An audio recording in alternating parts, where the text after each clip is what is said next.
Nous sommes en 1969 aux États-Unis. Richard Nixon est élu nouveau président, la guerre du Vietnam bat son plein, un Américain a marché sur la Lune et le mouvement hippie est à son apogée.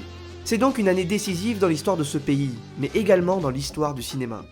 Dans les années 30 débute ce qu'on appelle l'âge d'or ou le vieil Hollywood. Une période de plus de 3 décennies où le cinéma américain sera formaté et contrôlé par les grands studios tels que la Fox, la Warner, la Columbia, Universal et j'en passe. A l'époque, ces mastodontes contrôlent absolument tout ce qui touche à leurs productions respectives. Le choix des comédiens, le choix du réalisateur, l'écriture du scénario, le montage, le planning de tournage, le budget, la distribution... Bref, ils ont la main mise sur tout ce qui concerne leurs films. C'est à eux qu'on revient la décision finale, quel que soit le domaine. C'est également pour cette raison que durant plus de 3 décennies, les films américains feront l'objet de censure, se refusant de traiter des thèmes comme la sexualité, la corruption ou la barbarie au sens large. Car à cette époque, pour qu'un film soit distribué dans l'ensemble du pays, il doit respecter ce qu'on appelle le code Hays. Un code de censure dans le domaine de la production audiovisuelle mis en place de 1934 à 1966, et qui se résume en gros à ne pas porter atteinte aux valeurs morales du spectateur, à ne pas lui faire ressentir d'empathie pour un antagoniste, à ne pas présenter en détail les différentes techniques de vol, de dynamitage, de meurtre. Il est interdit également de montrer explicitement à l'écran la séduction, l'adultère, les rapports homosexuels et les rapports interraciaux. Pour résumer bêtement, les gentils étaient très gentils et les méchants très méchants. Voilà pourquoi il était inconcevable qu'un méchant puisse gagner à cette époque. Un film de cette période se doit de simplement divertir son audience sans la bousculer, sans la confronter à une réalité sociale déplaisante. Mais voilà, à la fin des années 60, l'Amérique n'a plus le même visage. La nouvelle génération ne se contente plus d'écouter sagement, elle a soif de rébellion, de liberté intellectuelle. Et les majors ont beau débourser des sommes colossales pour produire des films spectaculaires afin de redorer leur blason, rien n'y fait.